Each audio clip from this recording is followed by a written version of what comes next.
انسان کی زندگی میں کچھ چیزیں ایسی ہوتی ہیں جن کے بغیر زندگی گزر نہیں سکتی۔ اتنی دیر تک جتنی دیر تک وہ چیز اس کے پاس موجود ہوتی ہے اسے نہ اس بات کا ادراک ہوتا ہے نہ احساس ہوتا ہے، لیکن جب وہ چیز اس کے پاس سے رخصت ہو جاتی ہے، اس کے پاس کسی وجہ سے خدا نہ خواستہ وہ چیز موجود اور محفوظ نہیں رہتی، پھر اسے احساس ہوتا ہے کہ ایک بہت بڑی نعمت تھی میرے پاس، وہ مجھ سے چلی گئی۔ ہماری زندگی کے اندر بہت ساری ایسی چیزیں ہیں کہ اگر وہ ہم سے رخصت ہو جائیں، خدا نہ کرے، تو پھر ہمیں بڑی شدت سے احساس ہوگا کہ یہ نعمت کتنی بڑی ہے۔ آپ قوس و قزح کے رنگ دیکھتے ہیں، دھوپ اور چھاؤں میں لوگوں کے چہروں کو ملاحظہ کرتے ہیں، آپ اپنے بچوں کو محبت کی نظر سے دیکھ کر دل کو ٹھنڈا کرتے ہیں، آپ اپنے ماں باپ کو محبت کی نظر سے دیکھ کر کامل حج کا ثواب حاصل کرتے ہیں، قرآن مجید کی زیارت کر کے آپ اپنے دل میں بہت سارا سرور محسوس کرتے ہیں، لیکن یہ ساری نعمتیں اتنی دیر تک آپ کے پاس ہیں جب تک آپ کے پاس آنکھ کی نعمت موجود ہے۔ اگر یہ رخصت ہو جاتی ہے نا، اگرچہ اتنی ساری نعمتوں میں یہ ایک نعمت ہے، لیکن آپ آنکھ نہیں ہے تو آپ کو تو اپنوں کا احساس بھی نہیں، آپ تو اپنوں کے چہرے بھی دیکھ نہیں پائے۔ کوئی بھی نعمت جو آپ کے پاس ہے، آپ کبھی محسوس کریں کہ اگر اس نعمت کا وجود ہمارے پاس نہ ہوتا تو ہماری کیفیت کیا ہوتی۔ یہ سانس ہے، ہم دو دفعہ سانس کا استعمال کرتے ہیں، ایک دفعہ اندر جاتی ہے اور ایک دفعہ باہر آتی ہے۔ اگر اندر نہ جائے تو بھی مسئلہ ہے، چلی گئی ہے لوٹ کر باہر نہ آئے تو بھی بہت بڑی مشکل ہے۔ تو اس کا اندر اور باہر جانا یہ زندگی کا احساس ہے۔ اگر کبھی سانس اکھڑنے لگے اور آپ کے سینے میں آپ کی سانس اٹکنے لگے تو ایک بہت بڑی تشویش ہے، ایک بہت بڑی آکسیجن ہے، پوری طرح سے انسان کو قید کر دیا جاتا ہے، اور وہ کہتا ہے کہ میرا تو سارا وجود سلامت ہے، ہاتھ کام کر رہے ہیں، پیر کام کر رہے ہیں، آنکھیں کام کر رہی ہیں، زبان کام کر رہی ہے، سب کچھ ٹھیک ہے، صرف سانس اکھڑ گئی ہے۔ تو انسان محسوس کرتا ہے کہ یہ ساری چیزیں سلامت ہونے کے باوجود میرے کسی کام کی نہیں۔ آپ کے پاس جتنی بھی نعمتیں ہیں ان کو اگر آپ شمار کریں تو کبھی آپ کہیں گے کہ ساری نعمتوں میں آنکھ زیادہ ضروری ہے، کبھی کہیں گے کان زیادہ ضروری ہے، کبھی کہیں گے زبان زیادہ ضروری ہے، کبھی کہیں گے دل زیادہ ضروری ہے، کبھی کہیں گے روح زیادہ ضروری ہے، لیکن میں آپ سے عرض کروں ان ساری چیزوں کے بغیر گزارا ہو سکتا ہے، رسول کائنات کی غلامی کے بغیر گزارا نہیں ہوتا۔ کیوں؟ اس لیے کہ اگر حضور کی شفقت نہ ہو، نبی پاک علیہ السلام کی رحمت نہ ہو، وہ ابن القیم نے ایک جگہ پہ کہا تھا کہ یہ حضور نے ہمیں انسان بنایا ہے، یہ نبی پاک علیہ السلام نے انسانیت کے اسباق پڑھائے ہیں، اخلاقی رویے کیا ہوتے ہیں حضور نے بتلائے ہیں، اگر حضور کا کرم نہ ہوتا تو انسان ایک دوسرے کو کاٹ کے کھاتا۔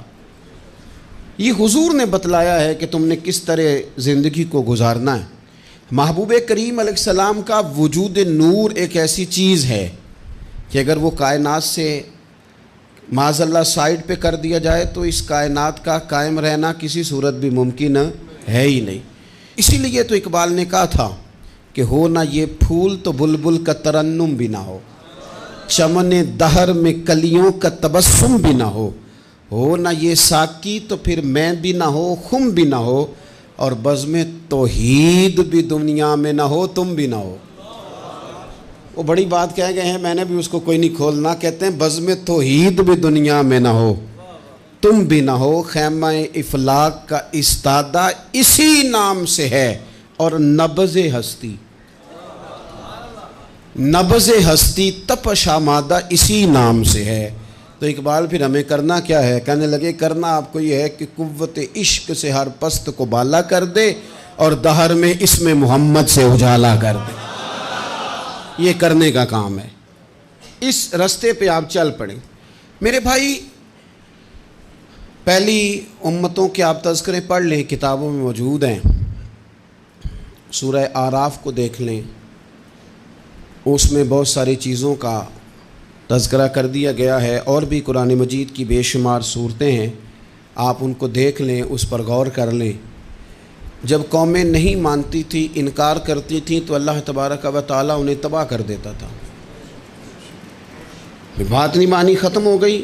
ایک مقصد ہے نا جس کے لیے کسی چیز کو بنایا گیا، تو مقصد تخلیق انسانیت کیا ہے کہ وما خلقت الجن والانس الا لیعبدون، جنوں اور انسانوں کو اللہ نے اپنی عبادت کے لیے پیدا کیا، اور ان کو جب عبادت کی دعوت دی گئی، جب انہیں پیغام دیا گیا اللہ تعالیٰ کی توحید کا، انہوں نے نہیں مانا، تو جس مقصد کے لیے بنایا تھا جب اس طرف ہی نہیں آئے۔ یہ پنکھا لگایا جاتا نا ہوا کے لیے، تو اگر پنکھا ہوا نہ دے تو اس کا کوئی چھت پہ کام ہے؟ اس کو اتار کے تو آپ سکریب والے کے پاس بھیج دیں گے، بھئی ختم ہو گئی بات۔ تو مقصد جو تھا نا اللہ کی عبادت تھی، تو جب قومیں اللہ کی عبادت کی طرف نہیں آئیں تو اللہ نے انہیں تباہ کر دیا اور صفحہ ہستی سے مٹا دیا۔ اللہ تعالیٰ کے پیارے محبوب علیہ السلام نے کفار مکہ کو، قریش کو، عالم عرب کو، عالم انسانیت کو دعوت دی، وداعیا الی اللہ باذنہ وسراجا منیرا۔ اس منصب پر فائز ہو کر حضور نے دعوت دی۔ جب انہوں نے دعوت کا انکار کیا، حضور نے انہیں عذاب سے ڈرایا، اللہ کے عذاب سے، چونکہ حضور نذیر ہیں۔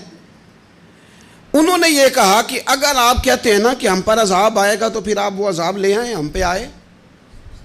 جب کوئی آدمی منہ سے تباہی مانگے،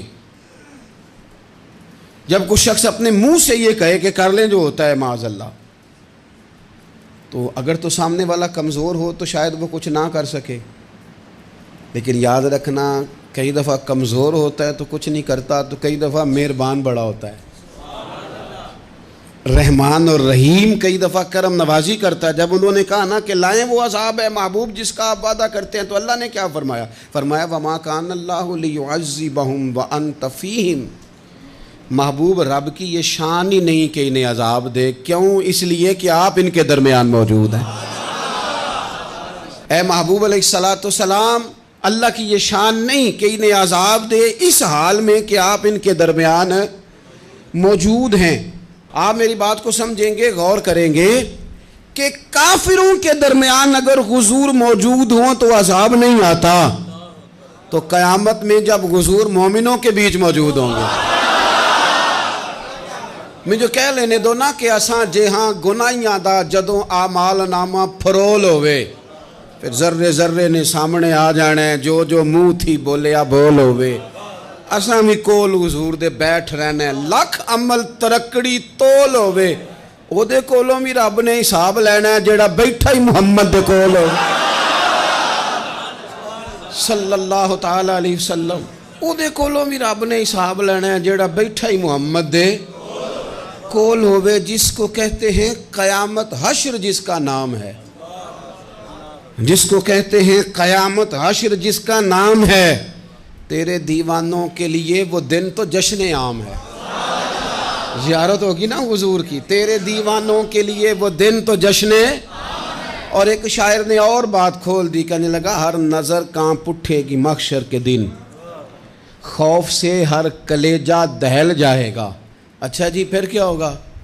ہر نظر کانپ اٹھے گی محشر کے دن، آنکھیں پھڑ پھڑائیں گی، کانپیں گی اور کلیجے پھٹیں گے۔ منظر ہی ایسا ہوگا، انسان اپنے پسینے میں ڈبکیاں کھا رہا ہے، حساب کا وقت آ گیا ہے اور سورج سوا نیزے پہ ہے، زمین دہک رہی ہے، تو کہنے لگے ہر نظر کانپ اٹھے گی محشر کے دن، خوف سے ہر کلیجہ دہل جائے گا، پھر اوڑھ کر کالی کملی وہ آ جائیں گے، پھر اوڑھ کر کالی کملی وہ آ جائیں گے، پھر اوڑھ کر کالی کملی وہ آ جائیں گے، ہر نظر کانپ اٹھے گی محشر کے دن، خوف سے ہر کلیجہ دہل جائے گا، پھر اوڑھ کر کالی کملی وہ آ جائیں گے، سارے محشر کا نقشہ بدل جائے گا۔ میرے عزیز، حضور کے بغیر گزارا، نبی کریم کے بغیر کوئی چارہ، ہمارا کوئی سہارا ہی نہیں حضور کے بغیر، ہم کدھر جائیں سوائے محبوب کے۔ اس لیے نا صحابہ اس بات پر مطلع ہو گئے تھے، وہ نا بڑی بڑی دھیمی دھیمی باتیں پوچھتے رہتے تھے، اطلاع مل گئی تھی نا کہ اصل کرنا کیا ہے، تو جو رازدار لوگ ہوتے ہیں نا وہ پھر دھیمے دھیمے راز کی باتیں کرتے ہیں، حضرت انس بن مالک حضور کے خادم تھے. اماں نے دے دیا تھا حضور کی بارگاہ میں. کہتے ہیں میں 10 سال مدینے میں حضور کی نوکری کرتا رہا, تو قریب سے دیکھا تھا نا سارا کچھ. بہت ساری احادیث ان سے مروی ہیں, بڑی چیزوں کو دیکھا تھا, تو ہم سیانے ہو گئے, باتیں سمجھ گئے. قریب رہنے والے لوگ تو قربان پچھانن والے ہیں, تو گل جان گئے گل کھول دے نہیں. تو قریب پہنچ گئے تھے نا, تو سمجھ آ گئی تھی بات کی. تو ترمذی میں موجود ہے, ایک دن حضور سے پوچھتے ہیں یا رسول اللہ قیامت والے دن آپ کو کہاں تلاش کروں. یعنی حضور علیہ السلام سے پوچھتے ہیں حضور میں نا قیامت والے دن, بھئی بات تو یہ نا کہ اعمال ٹھیک کیا جائے, معاملات پر توجہ دی جائے, عبادات کا خیال کیا جائے, جو ہمارے ذمے ڈیوٹیاں ہیں وہ پوری کی جائیں. تو وہ کہتے ہیں حضور وہ قیامت والے دن کہاں تلاش کروں. تو حضور نے بھی نہیں فرمایا کہ تو اعمال ٹھیک کر, مجھے ڈھونڈنے کی کیا ضرورت ہے, کہاں ڈھونڈوں. تو حضور فرمانے لگے مسکرا کے فرمانے لگے, چونکہ قربان پچھانن والے ہیں, تو اے گل جان گئے گل کھول دے نہیں. حضور علیہ السلام سے کہا یا رسول اللہ میں نہ قیامت والے دن کہاں تلاش کروں. تو حضور فرمانے لگے حوض کوثر پہ. یا رسول اللہ وہاں کیا ہوگا. تو فرمایا امت پیاسی آئے گی تو میں جام بھر بھر کے پلاؤں گا, میں جام بھر بھر کے پلاؤں گا. ایسا کی تیری خیر تیرے میں کدے کی خیر, ایسی پلا کہ جس کا نشہ عمر بھر رہے. اور ایک نے کہا تھا کہ طیبہ سے منگائی جاتی ہے, سینوں میں رچائی جاتی ہے, توحید کی میں پیالوں سے نہیں نظروں سے پلائی جاتی ہے. حضور صلی اللہ علیہ وسلم نے فرمایا حوض کوثر پہ بھی جام پلائیں گے. سیانے بڑے تھے حضرت انس, اور بھلا ہمارا کر رہے تھے. یہ حضور سے پوچھ کے نا تو ہمیں ایڈریس بتا رہے ہیں, کیونکہ حدیث روایت کر دی نا تو ہمیں ایڈریس سمجھا دیے, پتے بتا دیے کہاں پہنچنا ہے, ساری جگہ سمجھا دی. چلیں جدید دور آ گیا ہے, انہوں نے لوکیشن بتا دی کہاں کر کے نا کس جگہ جا کے سٹاپ کرنا ہے کام. یا رسول اللہ وہاں ملاقات نہ ہوئی تو حضور نے فرمایا پھر پل صراط پہ آنا. یا رسول اللہ وہاں کیا ہوگا. فرمایا امت گزر رہی ہوگی اور میں دعائیں مانگ رہا ہوں گا, رب سلم امتی رب سلم امتی, یا اللہ میری امت کو سلامتی سے گزار دے. تو وہاں آ جانا, میں دعائیں وہاں مل جاؤں گا. قربان جائیں. فاضل بریلوی بول پڑے, کہنے لگے خدا کی رضا چاہتے ہیں دو عالم, خدا چاہتا ہے رضائے محمد. اجابت کا جوڑا عنایت کا سہرا, دلہن بن کے نکلی دعائے محمد. اجابت نے جھک کر گلے سے لگایا بڑی ناز سے جب دعائے محمد. رضا اب پل سے وجد کرتے گزریے کہ ہے رب سلم دعائے محمد صلی اللہ علیہ وسلم. تو عرض کی یا رسول اللہ وہاں ملاقات نہ ہوئی. تو میں نے کہا وہ ہمیں لوکیشن سمجھا رہے تھے, انہیں تو پتا تھا پہلے ہی. ایک قربان پچھانن والے ہیں, تو ایک گل جان گئے گل کھول دے نہیں. تو وہاں نہ ملاقات ہوئی. تو حضور نے فرمایا پھر میزان عمل پہ آنا. یا رسول اللہ وہاں کیا ہوگا. فرمایا امت کے عمل تول رہے ہوں گے اور میں ان کے لیے دعائیں کر رہا ہوں گا. میں نہیں جا سکا کبھی بچوں کے ساتھ پیپر دلوانے, استاد کو اجازت نہیں دیتے, کہتے ایگزامینر اور آئے گا کوئی, جس نے پڑھایا ہو اسے اجازت نہیں کہ تو جا. ابا جی کو اجازت نہیں ہوتی کہ وہ ایگزامینیشن ہال میں جائے, وہاں تو کوئی اور لوگ آتے ہیں. یہ بھی عجیب سبق ہے نا کائنات کا کہ سارے تعلیم و تربیت کے اسباق بھی حضور پڑھائیں, رنگ بھی سارا حضور ہی بتائیں, اور قبر کے سوالات بھی سارے ہمیں حضور بتا دیں, اور جب پیپر ہونے لگے تو سرانے بھی کھڑے ہو جائیں. تو پھر کہہ لینا ایک دفعہ پھر کہ وہ دے کولوں کی رب نے حساب لینا, جیڑا بیٹھا ہی محمد دے کولوں, وہ دے کولوں کی رب نے حساب لینا. میرے عزیز ہمارا گزارا نہیں حضور کے بغیر. لوگ اصل میں نا ہمارا مسئلہ نہیں سمجھتے, ہمارا مسئلہ کچھ اور ہے. لوگ ہمیں نا بلا وجہ پریشان کرتے ہیں, کبھی جھنڈے سے, کبھی ڈنڈے سے, کبھی جھنڈی سے, کبھی کسی شے سے, کبھی کسی شے سے. کبھی کہتے ہیں وہ نعت اونچی پڑھ لی, کبھی کہتے ہیں سلام اونچا پڑھ لیا, کبھی کہتے ہیں وہ جھنڈیاں لگا دیں. میں نے کہا آپ کی بات بھی ٹھیک ہے, پر ہمارا مسئلہ تو سمجھو نا, ہمارا گزارا نہیں نا بھائی. جو کسے دا عاشق ہووے او گل اسے دی. 100 مکر بہانے کر کے میں پوچھے میاں صاحب نو مزار تے جا کے کہ مکر کرنے ٹھیک نے؟ تساں کہنا مکر کردا ہے تے حضور ٹھیک نے؟ تے مینوں لگدا ہے کہ پولا جان دے سے پے کہ سونا راضی کرنا ہوئے تے موڑ ٹھیک نے۔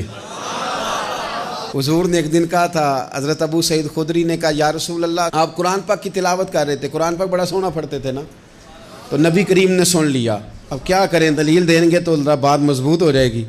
حضور نے سن لیا تو بعد میں فرمایا ابو سعید تو بڑا سونا قرآن پڑھتا ہے، رب کے علاوہ کسی کو دکھا کے عبادت کرنی جائز ہے؟ حضرت ابو سعید خدری کہنے لگے سن رہے ہیں، مجھے پتہ نہیں تھا آپ سن رہے ہیں، ورنہ میں نے تو اور بنا بنا کے پڑھنا تھا۔ اب تو مان جاؤ نا، جو کسے دا عاشق ہوئے گل اسے دی کرد ہے، 100 مکر بہانے کر کے، 100 مکر بہانے کر کے او دہی مرنے مرد ہے۔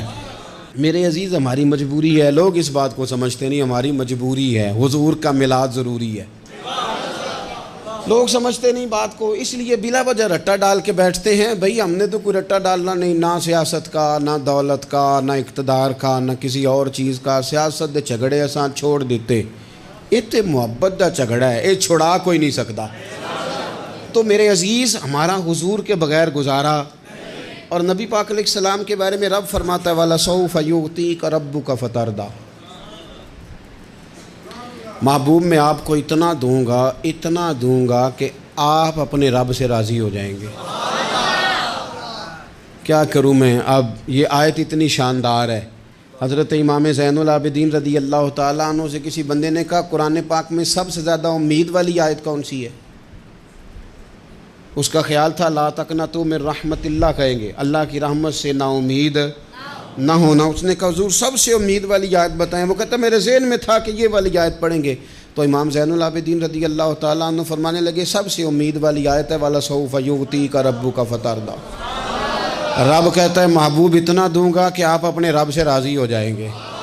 آیت نازل ہو گئی تو حضور پتہ کیا فرماتے ہیں صحابہ سے؟ فرماتے ہیں رب کہتا ہے حبیب تجھے راضی کرنا ہے، اور جب تک میرے سارے غلام جنت میں گئے نہ میں نے اللہ سے راضی ہونا ہی نہیں، میں نہیں راضی ہوتا اللہ سے، سارے جائیں گے تو تب تو میں تو کہتا ہی رہوں گا نا قربان پچھانن والے آتا، او گل جان گئے پر گل کھول دے، او گل کھول دے نہیں، پتہ چل گیا بات کا، حضور کے بغیر گزارا، حضور کے بغیر کوئی چارہ ہی نہیں۔ اور خود حضور کیا فرماتے ہیں، یہ سنن ابن ماجہ ہے، میرے رسول پاک صلی اللہ تعالیٰ علیہ وسلم ارشاد فرماتے ہیں، حدیث کے راوی حضرت ابو موسیٰ اشعری رضی اللہ تعالیٰ عنہ، حضور فرماتے ہیں کہ اللہ نے مجھے اختیار دیا۔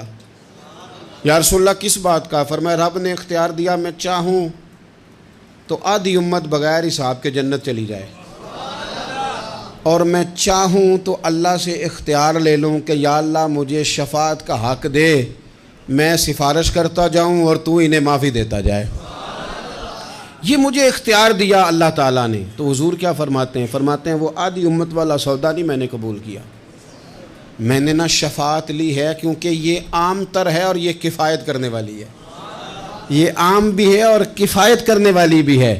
اور حضور نے یہ لفظ کہے، یہ سنن ابن ماجہ کتاب الزہد دیکھیے گا، اس میں روایت مل جائے گی۔ حضور فرماتے ہیں یاد رکھو تمہارا کیا خیال ہے کہ میری یہ شفاعت پرہیزگاروں کے لیے؟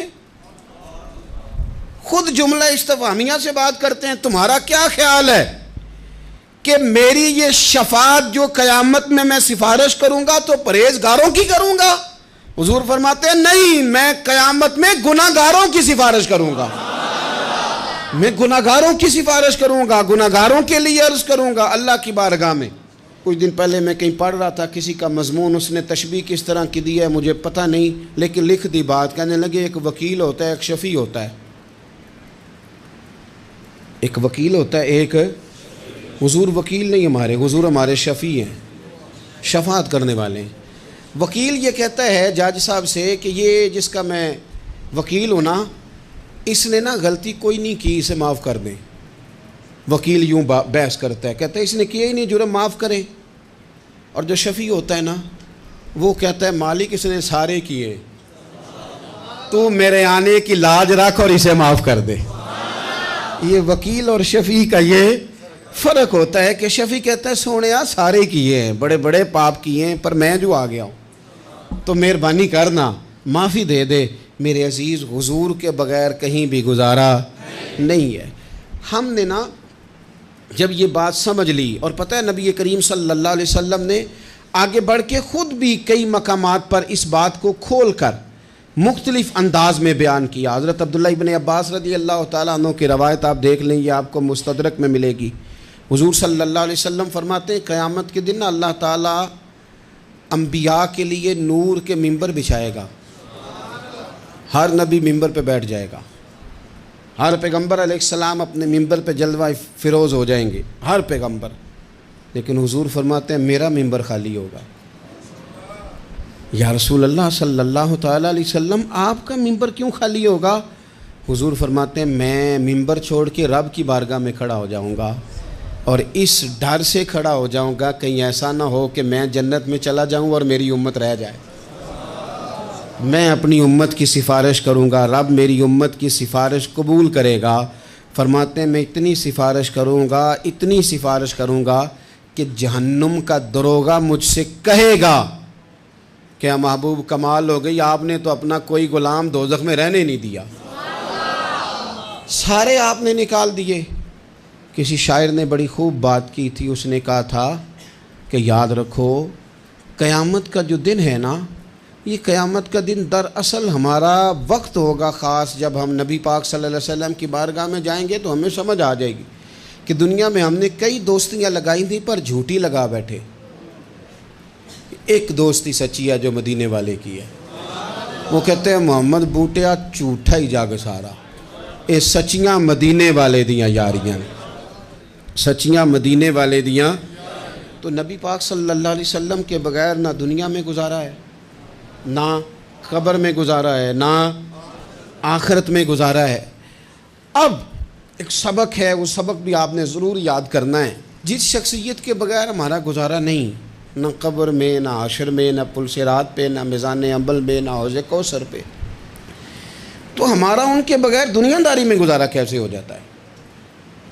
ہمارا تجارت بھی حضور سے سیکھیں، گھرداری بھی حضور سے سیکھیں، شادی بیاہ کے طریقے بھی حضور سے سیکھیں۔ جب گزارا نہیں حضور کے بغیر تو پھر زندگی کے سارے سلیقے حضور سے سیکھیں، پھر ادھر ادھر جانے کی ضرورت ہے۔ حضور کی سیرت کو پڑھیں، سوانے کو پڑھیں، حیات مبارکہ کا مطالعہ کریں۔ یہ جو ہم میلاد کا جلوس لے کے نکلتے ہیں نا، جب ہم نے نا بہت ساری چیزوں کو سطحی سا سمجھ لیتے ہیں معاذ اللہ بعض اوقات۔ یہ جب ہم میدان میں نکلتے ہیں نا، میلاد کے جلوس میں حضور کے نام کا نعرہ لگاتے ہیں، تو ہم نا للکارتے ہیں اس نظام کو جو نظام حضور سے پہلے تھا۔ امیر غریب کی تقسیم تھی، ذات برادری کی تقسیم تھی، چھوٹے بڑے کی تقسیم تھی، گورے کالے کی تقسیم تھی۔ ہم جب میدان میں نکل کے نعرہ لگاتے ہیں تو ہم اس نظام کو للکارتے ہیں۔ ہم کہتے ہیں وہ نظام نہیں چلے گا، اب حضور کا میلاد ہو گیا ہے۔ اب نظام وہ ہے کہ جس پلیٹ میں ابو بکر صدیق کھانا کھائیں گے اسی میں بلال حبشی بھی کھائیں گے۔ اب نظام وہ ہے کہ اگر غریب آدمی جرم کرے گا تو سزا ملے گی، تو اگر گورنر کا بیٹا جرم کرے گا تو سزا اسے بھی ملے گی۔ اب حضور کا نظام آ گیا، ہم اس نظام کی طرف بڑھتے ہیں، اپنے آپ کو حضور کے قدموں کی طرف